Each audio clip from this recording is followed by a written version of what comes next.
What the fun is an NFT? We're gonna break that down today. This sweaty boy, I am drenched in sweat. Why? Because I'm excited about what the heck is an NFT. Can you actually build wealth with an NFT? Or are NFTs something that is a scam? In my opinion, NFTs, oh my gosh, if you are joining this live right now to learn about NFTs, in the next 30 minutes, your mind will be blown because the more I learn about NFTs, the more I'm like, I gotta get my money into this as quick as possible. And yeah, sure, there are NFT rocks. No, shout out to Unknown for Justice.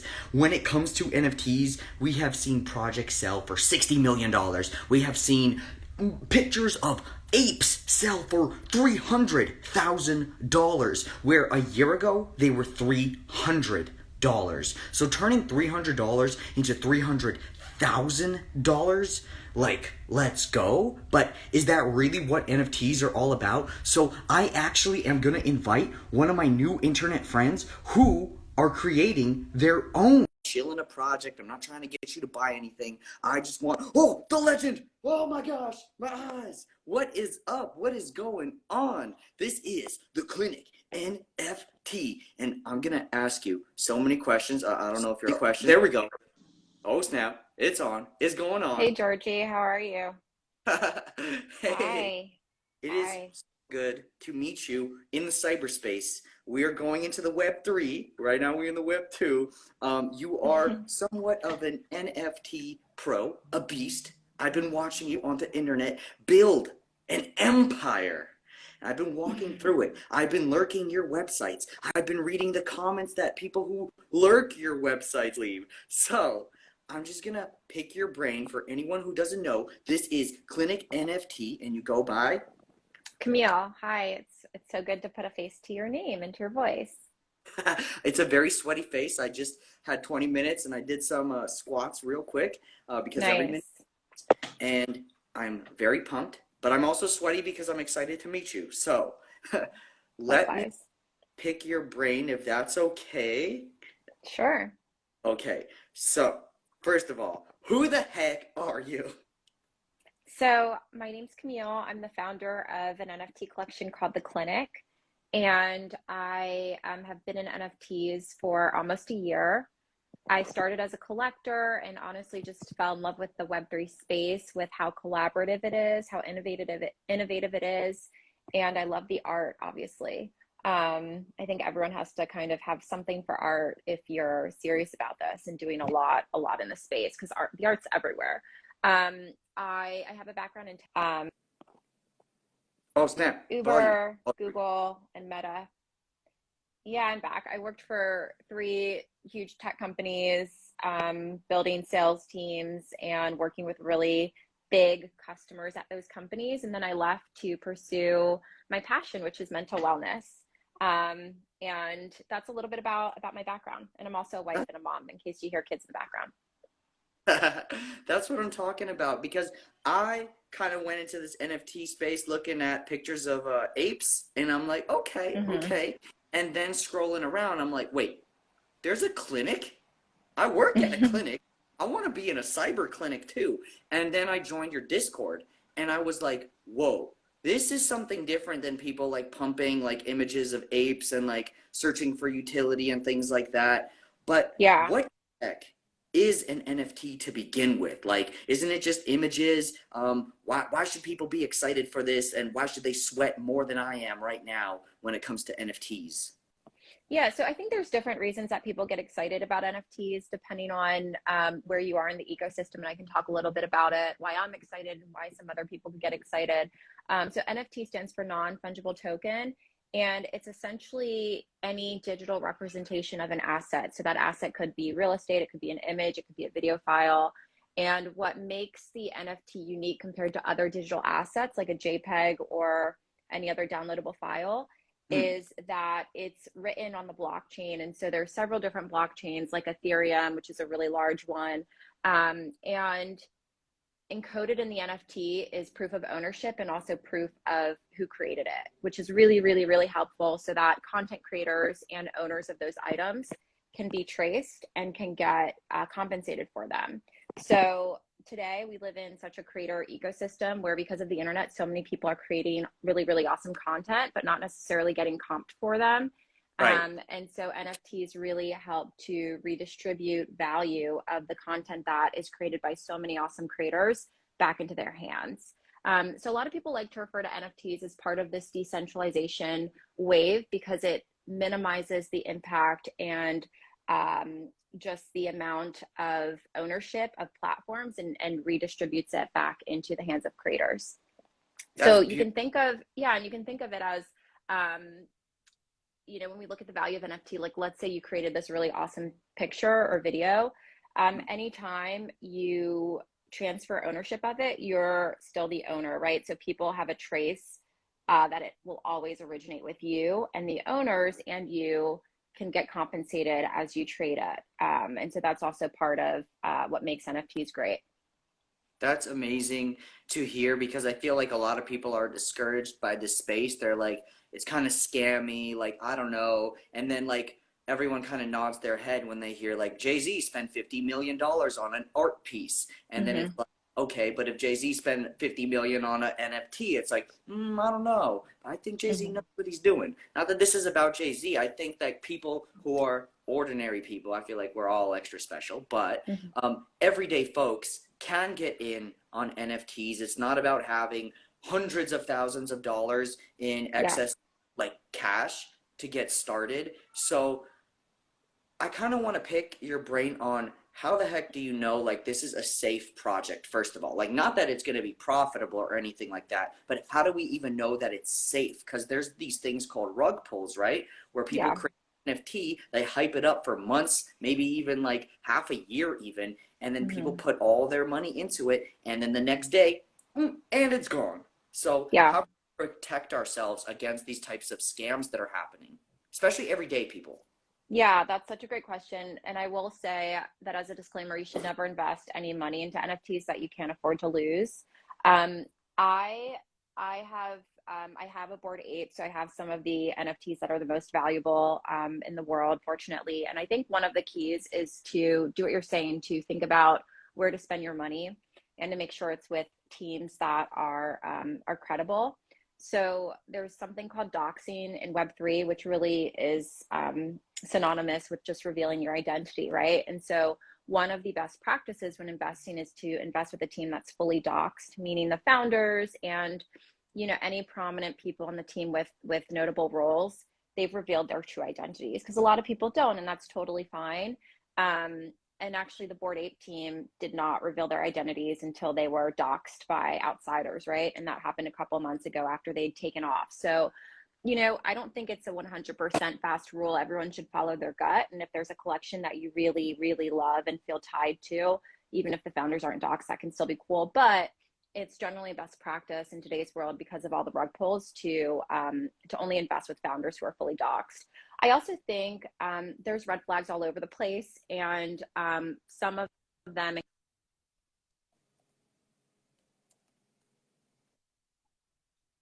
builds up and then it dies down. So that's a really, really easy way to lose your money. So you want to invest with teams that are doxed and also have a clear roadmap and that are building as they go. And they're not sort of just riding a quick wave, because those people are likely to just kind of check out after they've made their money. And honestly, my rule of thumb with investing personally is to go with art that I love. I think quality and utility are both important, and people talk about utility a lot when they think about roadmaps, and people can promise so much but not really show anything for it. So I think start with the art. If you've seen a project with really quality art, I think it shows that the team's they've invested a lot of thought and a lot of time into curating it, into building it. And that's a really good indication of, I think, their intention for the future of the collection, for the utility, and just for developing future collections, maybe coins, and really taking it to further levels. So I think the quality of the art is always like a really, really, really good place, and a super basic place to start, but a really good place to start as well. I think that's a huge key, because you're basically saying, so let me just break it down into like the least amount of words as possible. Number one, and this although it is a truth, it's not the truth. You want to make sure you know who the heck is creating these NFTs and maintaining the community. This, in NFT slang, Web3 slang, is called being doxxed. So you know who they are and you can find them if you need to, and stuff like that. But that's not necessarily always the case. There has been always exceptions where sometimes it is anonymous creators. There's some more risk to that, but it doesn't mean that the project is a scam or something like that. The next thing that you said is there needs to be a clear roadmap.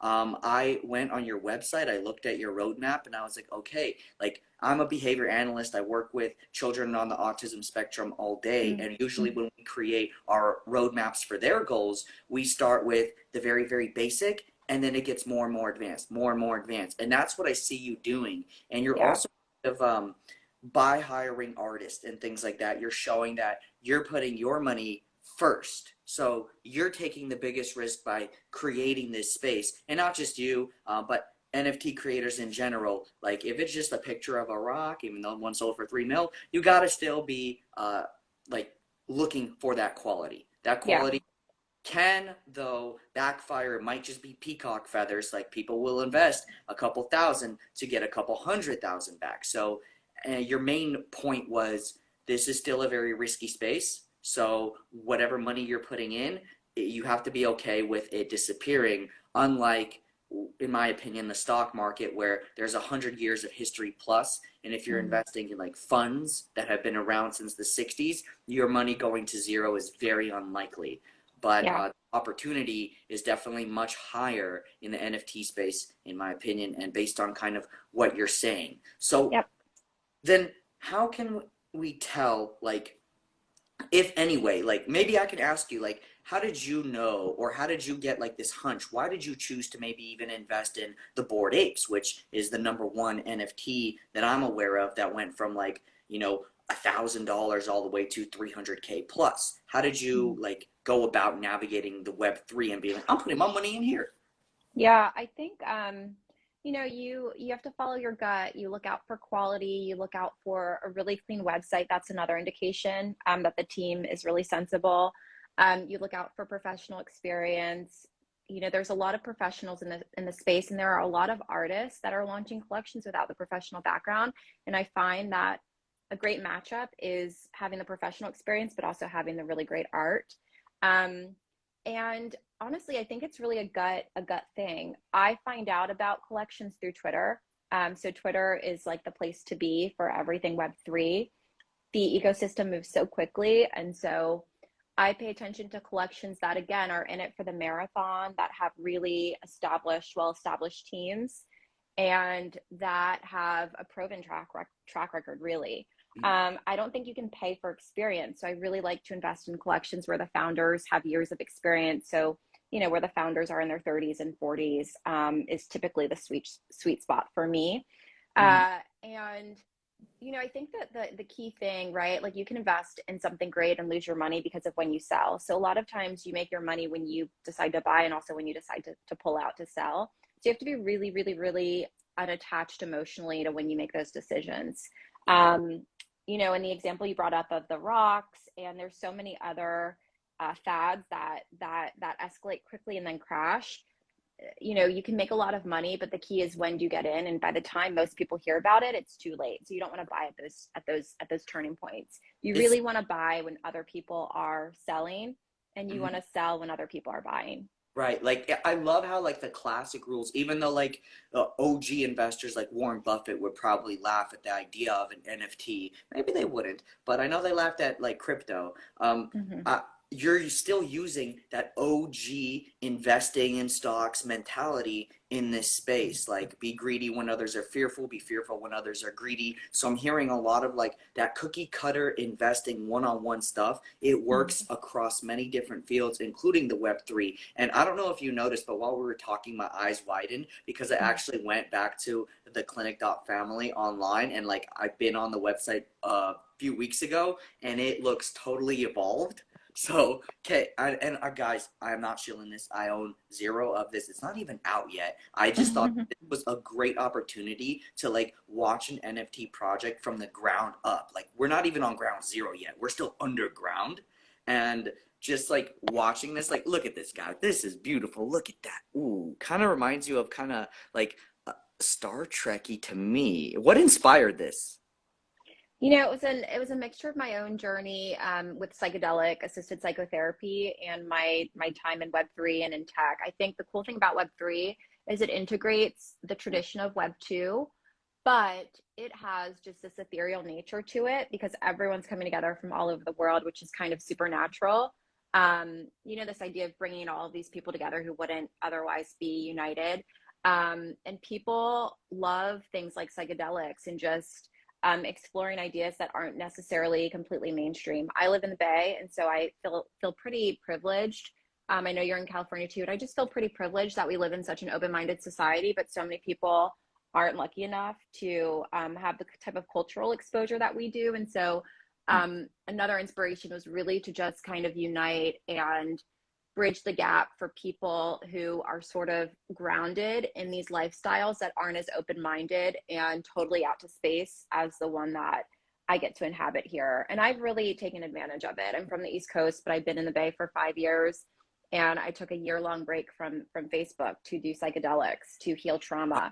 And it was just super, super awesome. And so that was a lot of the inspiration for the vision. I love that because like I have never even smoked marijuana in my life, and I'm in Oh, LA. wow.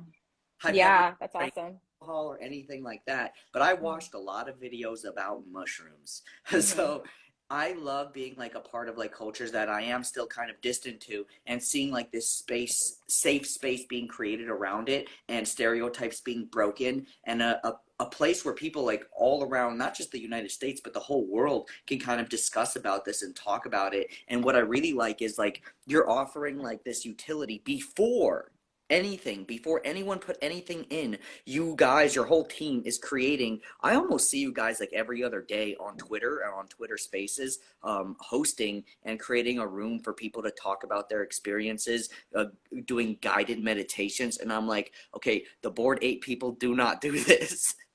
So, like, Yeah. I think we all have different missions, and I think that's part of what makes this space really unique and beautiful. And I've seen the most successful projects, and this is another thing to look out for as an investor. I see the most successful projects stick with one thing and not try to do the whole gamut, but really to just stay authentic. I think the Board Apes are, they're four friends who came together to do this project. They never conceived that it would be this successful. I'm sure they had like an inkling that they would have success, but not at this level. And they've gone on to launch a coin, and they're doing so many things that are super cool. And I think part of their success has just been to be original. And that's like the secret sauce, just like with a lot of things in life. yeah, I think you guys definitely have that where I do see like the standard where it's like there's 10,000 different icons. Like you branded them as icons because I think from my interpretation like you're pushing like this image of woman as like this powerful space traveler, right? Hmm. Um where I mean, I'm just looking at this and I'm like I don't know, something about it like got me hooked. Like you said, like it's the art. And I just saw a mutual friend following your page. So like that happens every single day. But like I feel like the little Mona Lisa effect. I'm like, is she watching me? Is she looking Yeah. at me? Yeah. We wanted the eyes to be super, super deep because the eyes are the window into the soul, and they're way more than that, right? Like, so we wanted to really, really make sure that people felt that connection when looking at the art. And the best way to do that was through the eyes and also through, through some other features as well. But we have over 70 eyes, I believe. So for anyone who's unfamiliar, the way generative NFT collections are comprised is there's all of these different layers that we hand designed, and then we throw them into an algorithm with tons of logic layered on about how frequently to show each layer and the positioning, and then it produces 10,000 images. So I love that we didn't just like create these just to create them. We created them with tons of intention about what we actually wanted people to feel. And so far, it's been super cool to see everyone so receptive to the art and feel it in like a very soulful manner. Yeah. And one place where people can like find out more, like you mentioned a few minutes ago, is Instagram's kind of like lagging behind Twitter when it comes to the Web3, when it comes to creating communities around NFTs. I don't know why, but sometimes that just like different social medias like take advantage and it just goes with it. Like the community forms there. So Yeah. I would follow like the Clinic NFT on Twitter for like those daily updates for people interested or any NFT project. Like you said, you literally scroll through Twitter. I was telling people before, they were like, how do you find out about like new crypto and new NFT projects? And I'm like, Twitter, like Yeah. the place. My husband was saying that to me too before I jumped in, and I was so annoyed every time he would say it because I was like, is it really just to get on Twitter? And it really is that simple. You start following people and it picks up. And if you're looking at content that doesn't resonate, then you should unfollow and you should just continue to curate your feed until it feels really, really good and organic. Right. And then you can start investing on our website at the bottom of the page, theclinic.family. We have a section on how to mint. It's just a link and it will walk you through how to get set up with MetaMask and with creating a wallet. And anyone who's interested in minting some of our NFTs, we're going to mint in the coming weeks. Anyone who's interested can definitely send us a message and we'll get you added to the list. Heck yeah. I know I've been added to that list a couple weeks ago. I am excited to be a part of this journey. Hopefully, I get one of these early and don't have to buy a second market, but because I love everything that I'm seeing. And even like, I mean, I think in the Web3, one thing, like, no offense to you or anyone else, but like a lot of these projects are gonna likely mirror the 1990s, the late 1990s .com bubble, where like, sure, there's gonna be the Amazons and the eBays that survive for 2 decades, but a lot of things will burn out. So again, even though we love Camille, we love the Clinic NFT, it's still a risky investment in my opinion, and I'm probably gonna try my best to get in. And by probably, I mean definitely. So but still, guys, like, don't copy people you hear on the internet just because you hear it on the internet and they're sweaty and excited. Do your research. Spend some time on Twitter. Yes, Twitter. That's the new university for the Web3, in my opinion. Huh? Maybe after the Clinic, it could be the university. That's just an idea. But there's a Cool. lot. So, like, in summary, like psychedelic therapeutic culture, women empowerment, and again, like pushing on that therapeutic one more time because that's what I'm seeing the in the Discord channels, Yep. and I'm just Yeah. going people talking about their day, picking up their kids from work, and I'm like, so normal, but Yeah. normal. It's super homey right now. And after we mint, we are going to be moving through our roadmap and we're, of course, going to invest in some charities.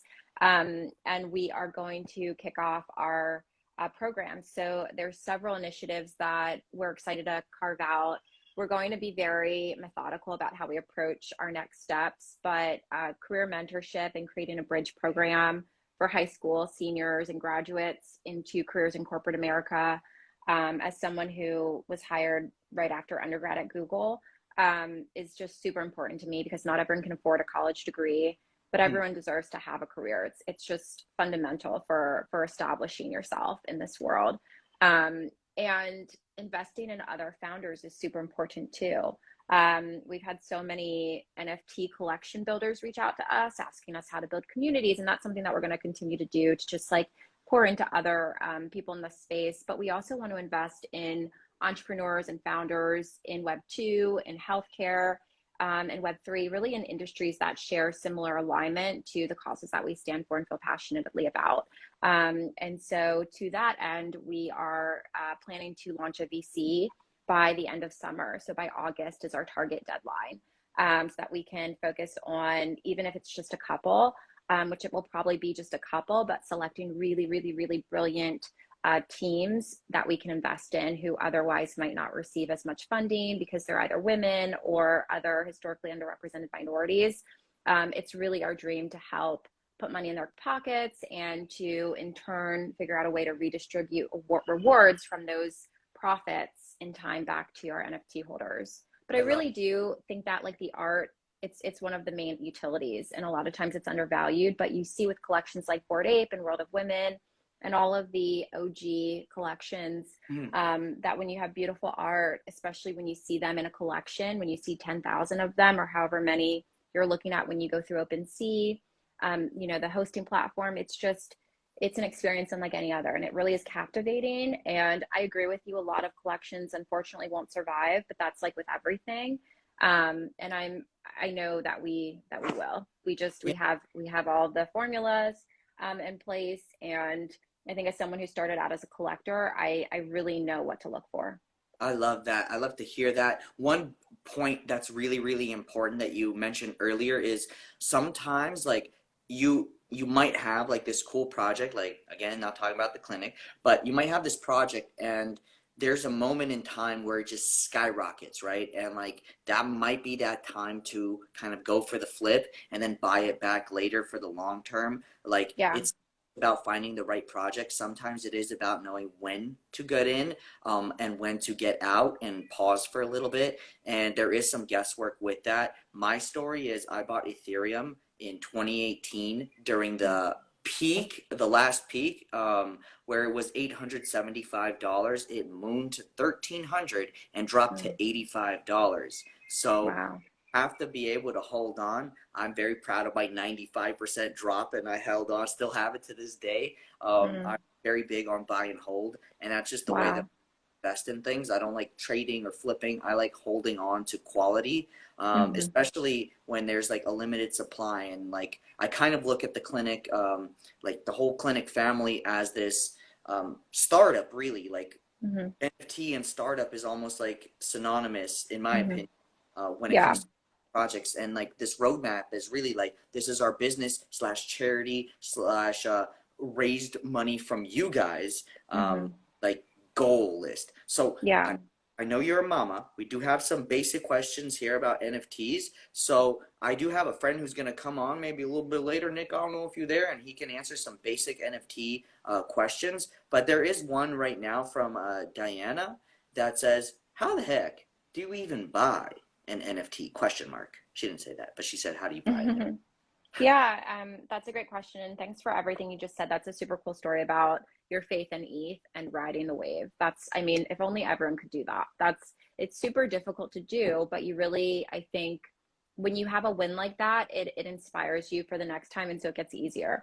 So the best way to buy, honestly, you can go to our website and we walk you through it, theclinic.com, or sorry, theclinic.family. If you scroll to the bottom, there's a how to mint section. Is it working or is it not working? The link should work, but maybe we need to update that. But it should take you to a page that just walks you through it. It should be on the left side. Yeah, and essentially the way it works is you move money from your bank account to a crypto account, so to a crypto wallet, and then you can purchase. So it's super turnkey. You have to wait a few days for the funds to settle. So it's not an automatic move because there are a lot of scammers. And so the banks are really smart to ensure that people aren't moving things with the money and scamming people. So it typically takes 3 to 5 business days, typically 5 business days for the funds to become available to buy NFTs. But once you move from one bank where you have fiat money, so like regular dollars, to a crypto wallet like Coinbase.com, MetaMask is another one. You can purchase NFTs with that cryptocurrency. OpenSea is the largest marketplace for buying and selling NFTs in the world. It's OpenSea.io. It's where we're going to host our collection, and you can see a lot of collections on the Explore page. Typically, you'll see the NFTs priced in Ethereum. And one Ethereum is valued at about $3,000. I haven't checked to see what the exchange rate is today, and what it's priced at. But yeah, but you can look at the guide and just walk through each step, and it makes it super, super easy. And my one piece of advice is to start slow. So don't invest in anything that's too expensive at first, because it really does take time to just get familiar with the market and with what to look for. I am so biased, but as a collector and holder of the top women and men or general market collections in the world, I think that our art is exceptional and our team obviously is serious, and we're going to see this thing through to mooning. So I think if you want to mint, again, you can send a message to our team on Twitter, it's twitter.com/clinic NFT, and we'd be happy to add you to our list. The cool thing about minting is that you get the NFTs for the cheapest price possible. Sometimes collections mint and then they kind of rug out or they don't sell out, and so the price actually dips below what they initially sell for. But that's not going to happen with us. And so this is like the least expensive price you'll ever see our NFTs for. But I would still caution and just say not to invest too much since it's something that you're doing for the first time. Right, exactly. There are other ways where you can like micro invest into fractional shares of NFTs and all that, and I'll definitely talk about that when you hop off and take care of your family and all that. I know you're working hard, and what else I really love about you is that you make the time to like not just like meet up with me and make this live happen, but like I see you in the Discord like really active, and you have a full life that you're leading. Tomorrow is a very important day for the Clinic NFT, right? Do we talk about what's happening tomorrow? We're announcing our mint date tomorrow, so I'm super excited. I've been like holding on to this for so long. We announced this week and last week some really cool collabs with several women-led collections. So we're gearing up and greasing our wheels for it. And tomorrow's our big reveal. So we're super excited. Today we announced a collab with the Crypto Chicks. We're going to be announcing a collab with World of Women Pixies really soon. We announced a collab with Girlies last week. We're in talks with some other collections. So we're super excited. Our pre-sale list is so long. I feel like if we minted tomorrow, we would potentially sell out, if not do super well. So we're almost there. We're almost to the finish line, which is also the starting line of our next chapter, which is super cool. And I'm glad I have to run in a second, but I'm glad that we crossed paths on this journey. You know, it's like, where else would this have happened? And I am just truly excited for everyone who's found us at this point, because, you know, I'll admit I'm the type of investor that has never aped into a collection this early. I just haven't, because it's risky and because I've worked hard for my money and I don't want to just put it anywhere. And so, you know, because I'm me, I have the privilege of having just tons of confidence in what we're doing, even though we're super early, and seeing all the people who've come alongside, some of which I've known for a really long time, but most people I've met, you know, in the last couple of months in this space. And I'm just really excited for everyone because they're going to make money, you know, and I think some people will hold, a lot of people will hold because they love the art and they want that ownership.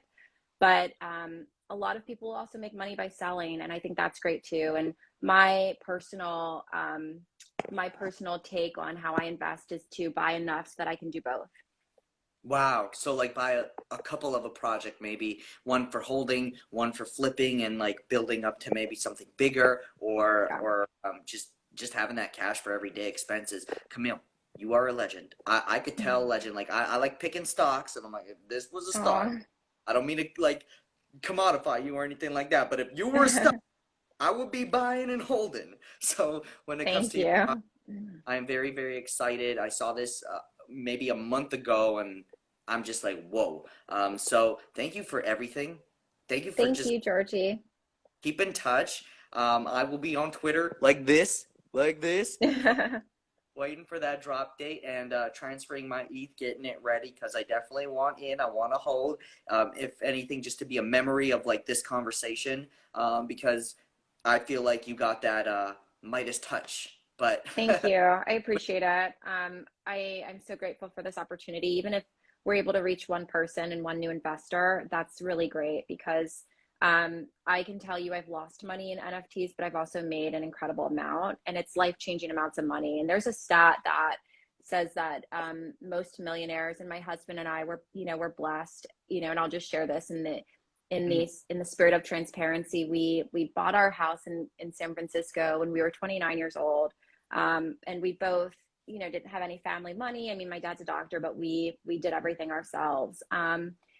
And we sold it last year for like a nice little profit, but most of our money's come just through earning stock in our companies and also through crypto. So I think 83% of millionaires who are millennials have invested in crypto. So even though it's risky, it really does pay to take the time to learn and to invest and to make mistakes, but to just build so that you can create that generational wealth and just create a great nest egg and financial security, because this is what other people are doing. And I think everyone deserves to have the same shot at this type of access and this type of freedom. So, but the key thing is to be smart about it, and to not invest money that you can't afford to lose, but to start investing and to just be optimistic and continue to grow from there. 1000%. Thank you so much, Camille. Thank you for You're representing. welcome. And I'm very, very happy to be a part of it. I was like, is this only for ladies? And like, I was just no, everyone's welcome. Come on in. Let's talk. Yeah, we have tons of men, but they're not as active. But we have so many male supporters. We have a lot of mutant apes. We have a lot of Bored Apes, and we have a lot of Psychedelics Anonymous. And there's women sprinkled in those PFPs too, but we have tons of representation. They're just not active. So yeah, I'm excited. It was great to chat, and thank you guys for having me. Take care. I'll see you later. Goodbye. Thank you. Bye.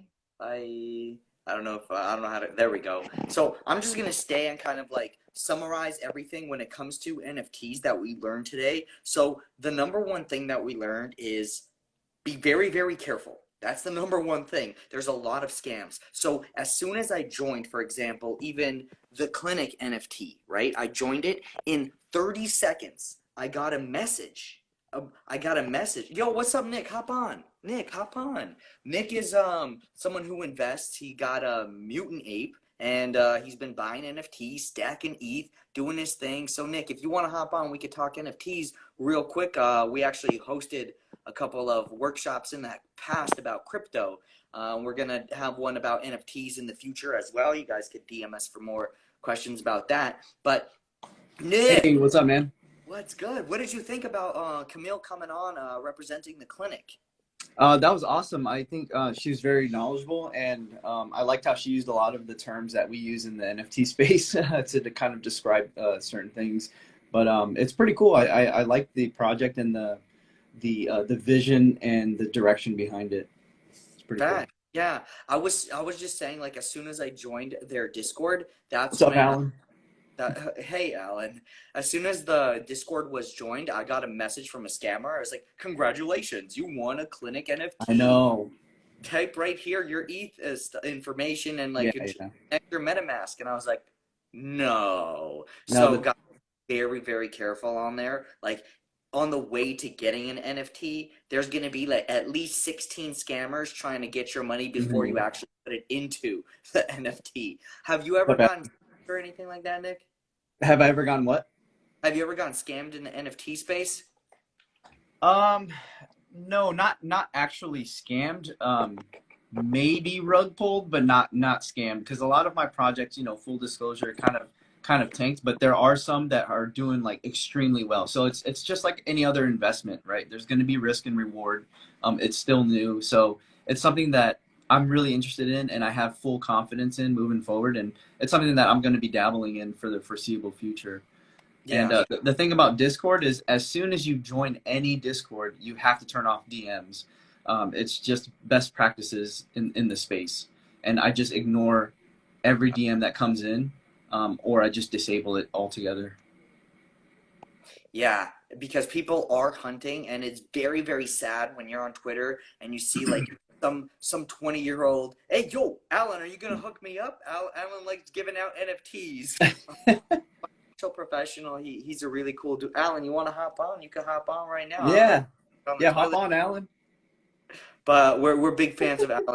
One of our friends. I'm sending the invite. He could hurt our feelings and not hop on. We'll only cry for a week. But he was giving out NFTs for people who joined his investing app, which was really, really cool. I think I was late, but I actually got my first ever NFTs from Alan as a gift. It was like a Pikachu dinosaur, and then I got like a pixelated monkey, and I was like, I don't know what this is. And I think he even got me Funancialism.eth, which was really, really cool to see. Oh, but nice. Yeah. Might be on the toilet right now. He might be a little. He's deep in app edits right now. I'm glad that you can listen to us while going through that, Alan. You're a legend. Are you on the wait list for his app? I'm on the wait list. I'm excited for that app. I think I was on the wait list for quite some time. I'm very excited for that too. Especially, I think the cool thing about it, before we get back to NFTs, is that it combines all of your investments on all the platforms and puts it all in one place, so you can kind of see like where you're at. Because I have to go on like Rally. Then I have to go on like Same what here. is I have to go on M1 Finance, Robinhood, and kind of like see them all in one spot. I think that's really, really, really helpful. And Yeah. heck yeah, Alan, we will do a live this week. Yeah, Me, that'd be you, cool. we'll do our Instagram 3-person live. That'll be a lot of fun. I But just bought some alts this week. Nick, how the heck have you been when it comes to NFTs? Like we talked a little bit a while back, and you were like, some of these projects kind of make you suck in some air. Like Yeah. that. Yeah, so I haven't really sold any. I just kind of holding on to them to see how things go, see how active the community. Like luckily all of these NFTs that I bought from the community is very active. So there's, new roadmaps, new versions of the roadmaps coming out, new I guess features and utilities. So I'm just kind of holding on to seeing what's going on here. Obviously don't try not to sell at a loss, but I'm just kind of holding on to them for the long term here, because you really never know what's going to happen. If you did your due diligence, you're confident in it, you just kind of stick it out. But yeah, I haven't really bought any new NFTs since, and I'm kind of just riding the wave of the Mutant Ape Yacht Club. I don't know. We just hit a 30 ETH floor, which is insane. That. Which Yeah. is translation, like people are like, okay, 30 what? 30 Ethereum? One Ethereum right now is about $3,000 or so. Yeah. So it's around $90,000 for just one of these NFTs. And you purchased this NFT, I believe, what was it, like around 54K, right? 51K. Yeah. 51K. Yeah. And the other cool thing is like TheClinic was kind of talking about like potential like future like rewards and benefits, like paying out grants for people doing research and things like that, supporting people who don't have opportunities. And to me, someone who's like an OG stock market investor, that sounds a lot like a dividend. And some of your NFT projects that you're invested in, Nick, they paid out a dividend. Can you tell us about ApeCoin and what the heck ApeCoin is? It sounds kind of funny, sounds kind of scammy, but Yeah. what? Yeah. So I guess they had, so Bored Ape Yacht Club, Yuga Labs, the company that runs the project Bored Ape Yacht Club and Mutant Ape Yacht Club, and also Bored Ape Kennel Club. They were working on releasing a coin called ApeCoin, and when it finally went live, oh wow, their floor is almost 120 now, insane. So when their coin went live, if you were a holder of either the Bored Ape Yacht Club or the Mutant Ape, you could claim some coins that were reserved specifically for holders of this NFT. And so when I logged in, I thought it was only going to be a couple, honestly. I thought they were going to give me like $100 worth. But when I logged in and I claimed my coins for having a Mutant Ape, it was about $17,000 worth of ape coins that I claimed. And now it's, if I look on it right now, it's worth over $20,000.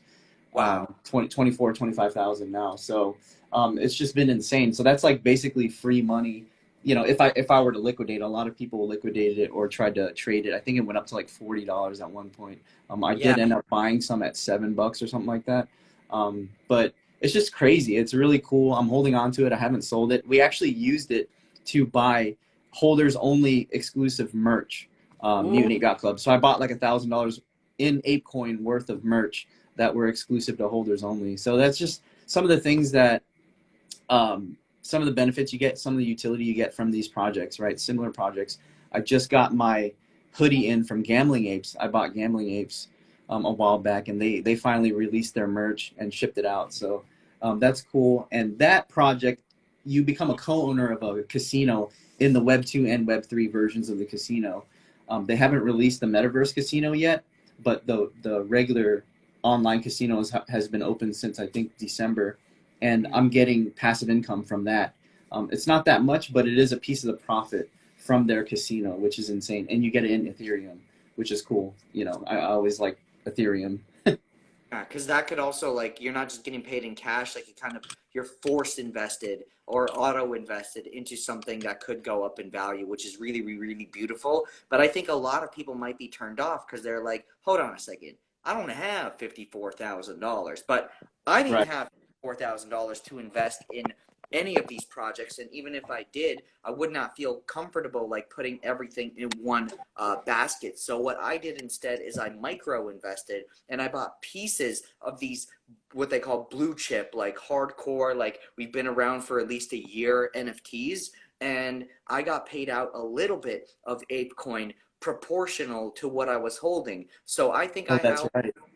$50 of it, maybe 60, and I got paid like $14, which if it were a stock, people would go nuts. But because it's NFT, it's a new type of creation. People are like, I don't know, what the heck is $14? And I'm like, yo, that is like 20% of a dividend. Like imagine you got paid 20% dividend and it would go up. So people who are investing mostly in stocks should be very interested in NFTs because especially right now, taking an asymmetrical risk. So for every $100, maybe invest $3, $4 into the NFT space through micro investing, I think is a great opportunity. And on top of that, it's not really correlated with the stock market too much. So when stocks were going down in January, NFTs on like certain apps, like one of my favorites, Vivi, were actually going up. And Alan is saying, "Do we have any ape pins?" Nick, did you get an Yeah, ape? I ordered it. I bought like 5 shares of the mutant ape on there, and then I ordered the pin because I just like trinkets like that. Yeah, it's cool because it like kind of like without even being like a full shareholder or being owning an entire ape, you're still allowed to get like kind of cool merch that's kind of like off on brand from people who already own it. And I know that Rally is talking about like now Nick, you probably know more about this, but like IP address rights and stuff like that. If you hold like a piece of the ape, you will have rights to a piece of like the actual property. Mm, A okay. big critique of partial shares is like, well, okay, but what's the difference between this and buying a picture? Except now it's for real. When it comes to NFTs, usually you have proof of ownership, but not Right. here. So I think they're going to include proof of ownership for fractional shares. And we know that this is something that is That's going to, awesome. we see people like Logan Paul investing in his own platform Right. for shares. So I think it's a matter of time. Nick, what the heck are we doing next Saturday, April 30th? Next Saturday, we're doing an NFT workshop for beginners. So, we're going to go over best practices, what an NFT is, how to do due diligence, all that stuff, all the good stuff. And, I think if we have time at the end, right, we're going to open it up for question and answers, right? Yeah, if anyone has any questions, actually, feel free to just Yeah, ask just super. fees and investing, and then we'll stick around for like another maybe 10 minutes. I know you a dad too, and you got two kids and all Yeah. that. If anyone has any NFT questions, feel free to submit them. I love picking your brain, Nick. Like at night, we had a lot of late night calls. Yeah. Also, huge congrats, Nick, on buying those Pokemon packs. You have the Yeah, trilogy man. base set trilogy. But real quick, if you do want to join the workshop, we're giving away a couple of tickets on huge discount. So just send one of us a DM, or if you want to buy it for full price, feel free to support us. And you can click the link in my bio, and it will literally say NFT workshop, and you can go through there. But either way, like feel free. Like we're not hoarding any information right now, so feel free to pick our brains Right, right. if you can't afford a workshop or anything like that. But if you do want like an intimate space to like talk about NFTs and hear our presentation, which I am so excited about sharing, I cannot wait. I am literally, oh, Nick, you distract me with that Blastoise. Oh my gosh. Oh my gosh. Sorry guys, I can't focus. Yeah. Wow. Wow. To hold that. To I know, hold. it's insane. Wow. This is Yeah, they're where, legit. man, smell it. Smell it for me. You Smells like can it. you guys can sign up over here where it says new revolutionize with NFTs, NFT 101 workshop. And over here you can like read a little bit of a history about it, about NFTs, some cool information, and then you can hop on and click buy now and enter the let me buy 1%. And then you could buy a pass to come into this live workshop, which is April 30th, 9 a.m. Pacific. It's going to be a lot of fun. The class is affordable. You definitely get your money's worth. And we talk about all sorts of things when it comes to NFTs, like going lump sum, buy and hold, flipping, the risks, how to avoid scams. And we just had Camille hop on and talk her perspective on that, which was really, really cool. But I just saw Ready Player One, so I'm like really excited about NFTs right now. Oh yeah, that's a good movie. It's a really good movie. Iron Giant, like seeing the Iron Giant there, I was like, this is what VV is trying to do. Yeah. Even like Chucky, there's that part where they were like he threw the Chucky at somebody and he was like trying to stab him. That was funny. And it's like, I feel like the more you know about the world, like the art of the world, the more you will get from NFTs, especially when we have some serious metaverse projects launched. I think that will be really, really cool. And I guess Alan is saying you can fractionalize your Pokemon packs and like sell a piece of it. That would be Yeah, really. so the thing is with these, so they're short crimp. So short crimp, the art does follow the shadowless art. So the what is it? The trading card game logo is at the bottom. It says 11 tradable cards, game cards instead of additional. And then on the back, all this information here matches shadowless packs. But because the crimp up here is short, there's a 50% chance that this is just a base set unlimited pack. So Right. I ordered a precision scale. It should be arriving today. And so once I weigh it, I'm just going to open the heaviest one on IG Live. So if you want to see that, it's probably going to happen here in a couple of hours on my Japan time.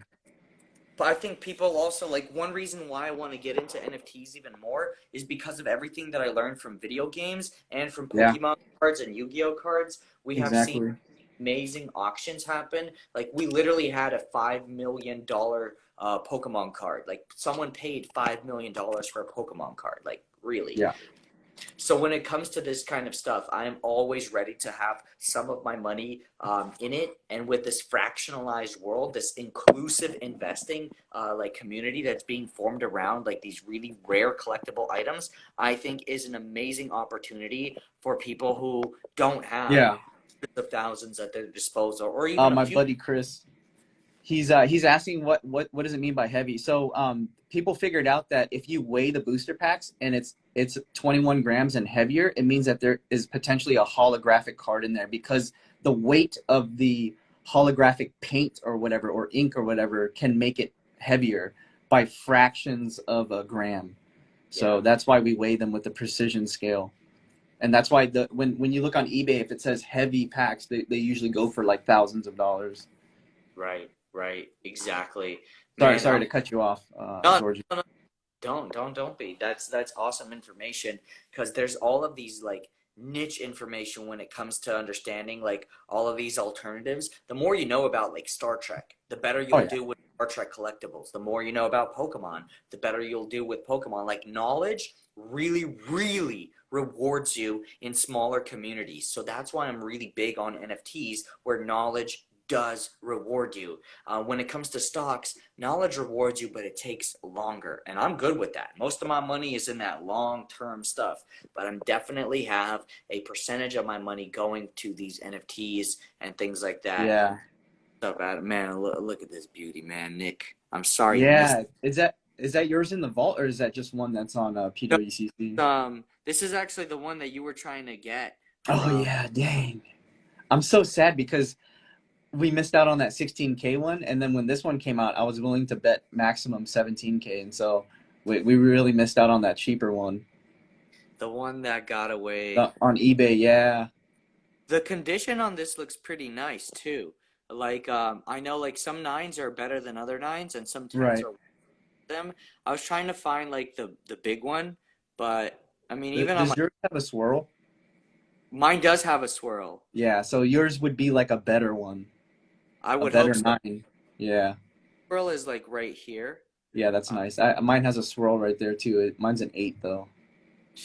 Alan wants 1% of that too. Yeah, and it's really hard to like say what the true value of this is. Like, this sold for $30,000, but like, I don't know if I would be like, okay, give me 30,000 and I'll give you the card. Like, I would hesitate doing that, even though it's a nice fit, because of just how hard it is to obtain this again. We happen to have seen like 4 of these go on auction, back to back to back to back, but I have seen no action for a whole like 10 months. And then they finally started going. I'm trying to get the legendary card up here. You know, I could potentially get a PSA 9 no rarity Blastoise for pretty cheap in my opinion, but there's literally like no information out there for the past like 3 years, so I don't know if I'm getting ripped off or what, but the population report is pretty decent. What is the what's the price range on it? Historic price range probably like 800 to 1,000, but it's listed on Yahoo auction for about $8,000, Mm. 8 or 9,000, something like that. Know how I would kind of go about finding its value? Because obviously it's a really rare card. Do you remember how many of them exist in PSA 9? 22. 22. So it is more scarce than the Charizard, right? By It's a 9, right? But it's not as popular as the Charizard. So Right. what I would do is compare the pop reports of the English versions of first edition, or maybe even shadowless. Yeah. And then the price comparison on like the English one versus the English Blastoise versus the English Charizard. Yeah. I think like they're kind of proportionalized. Like that's what low popping told me, and it matches. So it's anywhere between like $7,000 to $9,000 for it. I wonder if you can make an offer for it, like 7.5 or something. Yeah. Okay. I probably message them. Yeah. I would always like give with the offer, because like usually people are willing to take a little bit less than what they for. Actually, you know what? Because it was an auction, it expired, and he relisted it for $500 less because no one bid on it. That's really interesting. I think. Yeah. So the price went down. So what is it now? 7.5 or it went to 8? Yeah, it's about 7.5 now. Yeah. Okay. I mean, maybe, I don't know. You could be greedy. 7 point. Someone could. Yeah. Right, and then like you lose it, and like, what are the odds that one of the other 21 people will list there? But even like this Charizard right here, I know you bid on this. I was excited to bid on it, but I don't like a couple things here. One thing, I don't like how PWCC forces you to bid like literally almost 10% more, which is ridiculous. Like when this was 130,000, the next bid is like 168K. Like what? That's not really like freedom of markets. It's not a free market. They kind of like control a lot of it. But one thing I don't like about this one is, I don't know if I could actually, is that, like, what the heck is that? Oh, okay. Yeah. Like that I see that. Wow. Like, not all 10s are perfect, but like if you're paying this much money, that kind of to me is one reason why it went under like even $500,000, is because even though it's scarce, like, can you objectively say that there is no way that this would ever get a 9? And my answer is no. Tier for this Charizard. I mean, still crazy. Still a crazy option, though. Like, imagine paying somebody's mortgage on a piece of cardboard. Oh yeah, this is definitely a really cool card. The back is pretty clean. But again, even over the internet, it's kind of hard to tell. Like, is that a smudge on the card, or is it like what is that? Right. Yeah. Like, the scary part about buying online, and you kind of have to trust like the slab, the seller, and PWCC. And I don't know. It's just me personally. I don't like the whole signature on the slab thing. That's kind of weird. Yeah, some people really like it. Really? Yeah. There's one that sold. There's like a PSA 1 that just sold with just the signature, which was interesting. They're selling raw, no rarity Charizards on Yahoo auction for like thousands of dollars too. Yeah. I mean, hey, if you want to hook your boy up. No, they're heavily played though. Like I wouldn't buy them. They're so bad. I think a lot of the 5s and 4s dropped a lot. It used to be 1,000 per grade, except after like the 6s, like it was like way higher. But I think things really changed in that world. Here's a question coming in about Pokemon. Ghostly is saying, what should I do about the Pokemon cards my cousin gifted me? They started collecting in the very early days of Pokemon and didn't stop till 07. I had one of them in my storage buildings for 3 years. Oh wow, nice. You could have some like gold mines in there, you know, like some gems in there. Yeah. But what you do, I would just do the research to make sure that you have some valuable stuff. You know, half the battle is understanding and knowing what you have. So I would pull that all out, you know, keep it in a nice, dry, cool area, and, you know, humidity can destroy them. So Yeah. then looking to see if you have any valuable things. That'd be cool. Sometimes you might find a very rare card, but it's just not in a good condition, especially Right. after being stored. Like you would hope, but like sometimes just the pressure of it being stored is like too much on the card on the surface, and it creates too much damage. That's why they come out of packs and they're not 10 out of 10. So you still want to be careful, like even handling them, but prepare to be a little bit disappointed, and like hopefully you just come out with like some really cool looking Pokemon cards and you're happy overall about it, without like thinking about the money side of things. I know when I found my binder, I was like, oh, okay, let's go. Oh my gosh, I just had a dream. I just remembered. I have some Charizards that I used to have 4 Charizards. I gave one away. I found one, and 2 are unaccounted for. I have no idea where they are, but man, I really hope I find them. They were, I think they were the checkmark Charizard too, which is like the one that has the Japanese hollow pattern. Oh, okay. Yeah, it's just Yeah, pretty wild. all of my childhood cards. My dad sold them all, like everything. He sold them all at a garage sale for like $10. All of Oh, my binders, everything, and didn't tell me. that's sad. I remember going to Yeah, a sale and I'm like, $10 for all of this? All right. Oh, yeah. imagine that. Oh my I goodness. don't know your dad like I, that. I don't think I had any special ones though, because even when I was that young, I knew first edition, and I for sure didn't have any first edition. Like I knew everyone wanted first edition, Mm, so I kept an eye out for that. But I don't think any of my cards had that symbol on it. I probably had like unlimited, like base set unlimited, or base yeah. set 2. Mm. Either way. Oh, would you Still ever good. send your Charizard that you got from the celebrations for getting graded? No, I didn't. Is it so? It's cheaper to do it like single cards, right? Like one-off cards. I I don't have any experience grading. Yeah, no, I actually think it's cheaper in bulk.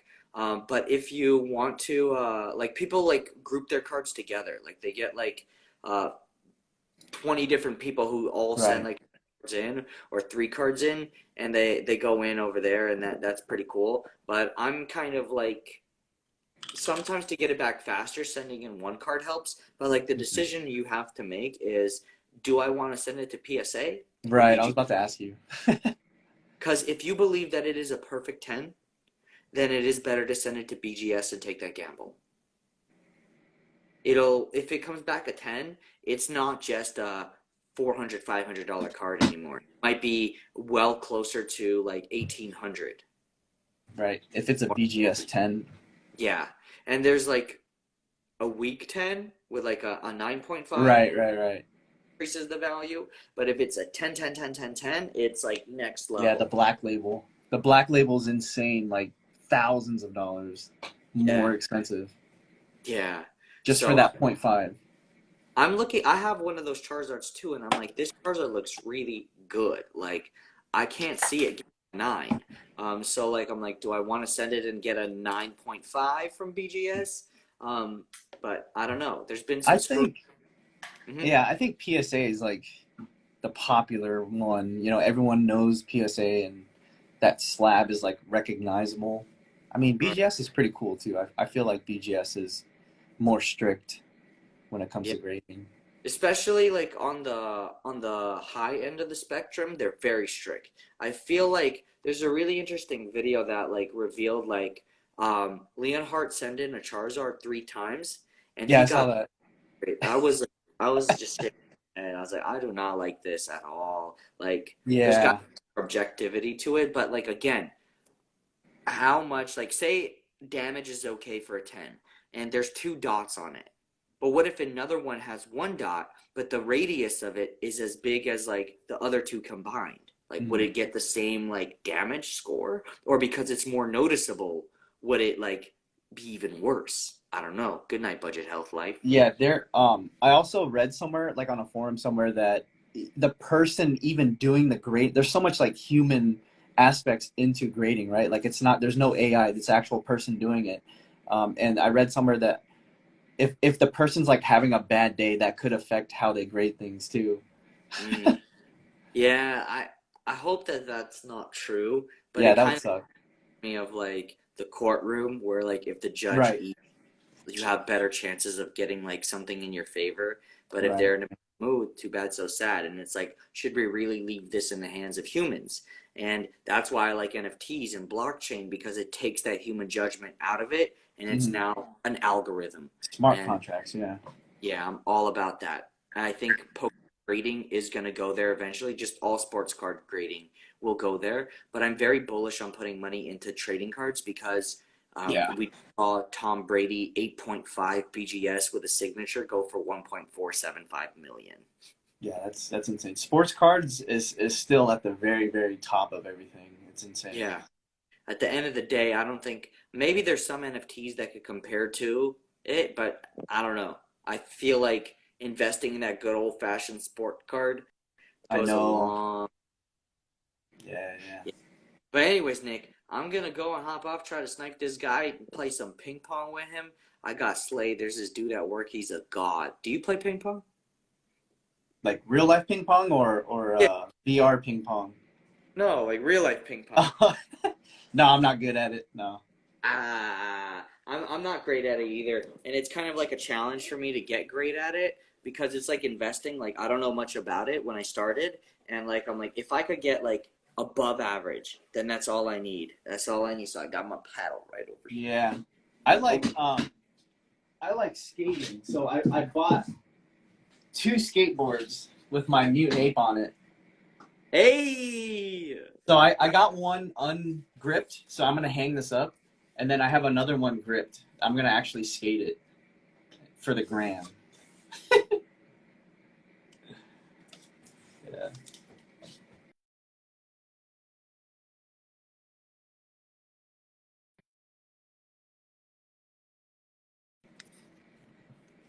Yo, you there? I'm lagging. All right, all right. Your mutant ape. Okay. Your mutant ape through. Ah. You just get a message or something? Yeah, I did. I had a call coming in. I'm gonna hop off. That mutant ape was really, really beautiful though. I can't wait to destroy it when I meet you by accident. There's always gonna be an accident. But anyways, hopping Yeah. off. Nick, good. Camille, thank you for hopping on. I will save this later and post it. Yeah, thank you. Peace. Okay. All right. It's always fun talking to you. All right. See you later, man.